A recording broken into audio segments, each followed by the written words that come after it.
In the Mediterranean, many thousands of years before our time, nameless peoples struggled to survive on a nameless continent. Then, something unexpected happened on that continent. History and civilization were born on its southeastern tip, in Greece.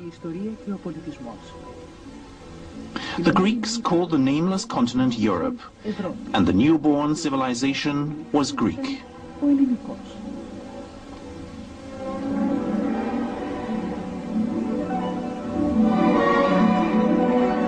During prehistory, the island of Crete witnessed the development of the first major Greek civilization in Europe, that of the Minoans.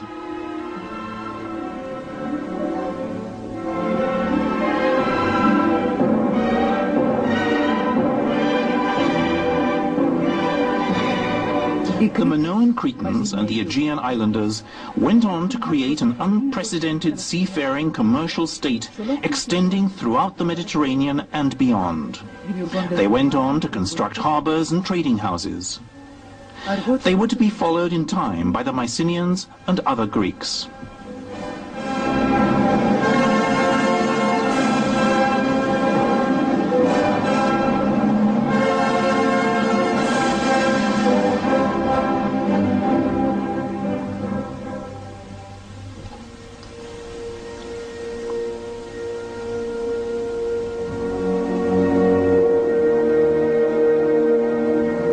Although the Greek colonization of Italy reached its apex in the 8th century BC, it had its origins in the depths of history.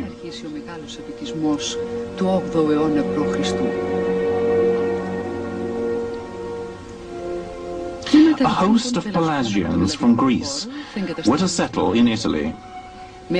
Under the leadership of, in turn, Tyrannus, Tarchon, Malleus, and others, the Greeks founded 10 cities, the largest of which was Tarquinia. Other well-known Pelasgian cities were Agylla and Selene. The Pelasgian colonists changed their name to Tyrrhenians. The Romans later changed it again, this time to the Etruscans. Their extensive dominions came to be known as Tyrrhenia.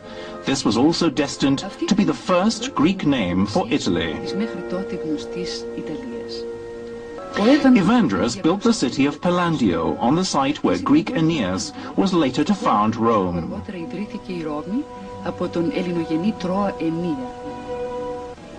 This exciting period of colonization was one of the most impressive periods in the multifaceted and manifold history of Greece.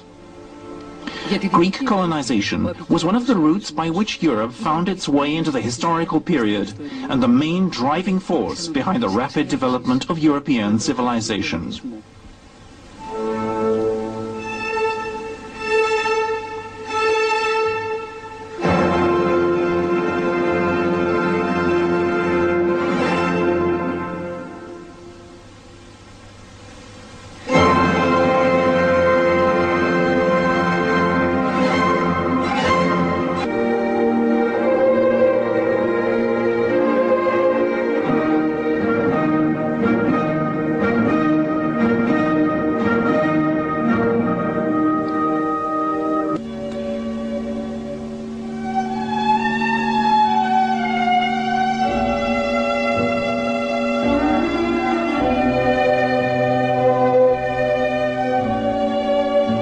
The Italians in modern-day Magna Graecia have retained elements of the ancient Greek ethos and tradition.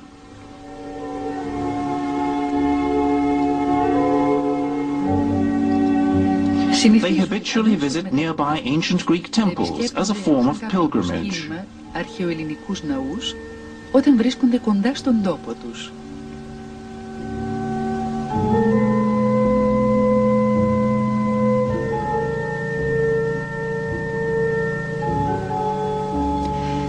They believe that such visits will endow them with strength and good fortune in their married lives.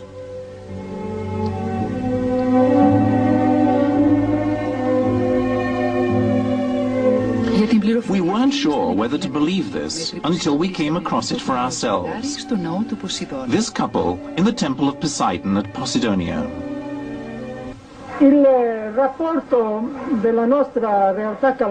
Today's reality is connected to the memory of Hellenism in three ways. Έχει τρεις όψεις.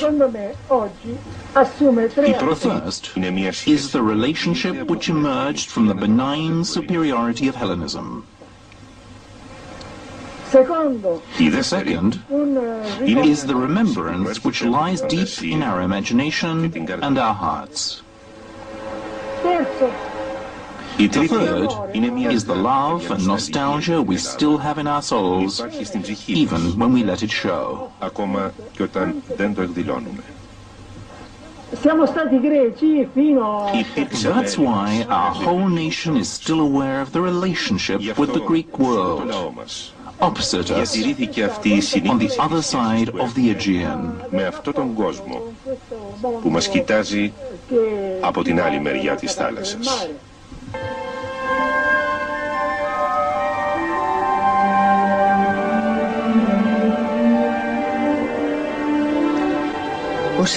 Selinus was founded on the western tip of Sicily in 696 by colonists from Hyblia Megara. The temple on the Acropolis was dedicated to Hercules the hero. This temple to an unknown Greek deity is one of an unbelievable number of temples in the city. The size, width and height of the pillars is obvious from these sections. Renan wrote the following about the temples of Selinus. Their lines stretch to infinity. This well-preserved temple of Apollo shows the great progress the colonists in Magna Graecia had made in the field of architecture. Selinus was destroyed by the Carthaginians in 409 BC. It was later rebuilt, but was destroyed for the second and last time in 250 BC. The Carthaginians took the inhabitants prisoner and shipped them to Libya and Carthage. But the Greek intellect, the Greek spirit, and the Greek soul can never be taken prisoner. The monuments of Greek art will always remain for everybody, works of the most perfect human expression and creativity. The historian Edith Hamilton wrote, "The Greeks achieved the unachievable. They managed to combine the improbable with the probable, the visible with the invisible, and then to balance the material with the spirit, and the mind with the truth, and humanism in a civilization which is unique in the history of mankind." The Greeks, a small nation, but great in intellect, a supine giant today, changed the fate of the world. They bequeathed their civilization to modern man, an ideal civilization from a glorious past, which even now continues to illuminate and inspire human thought towards a future which is full of hope. προς ένα ελπιδοφόρο μέλλον.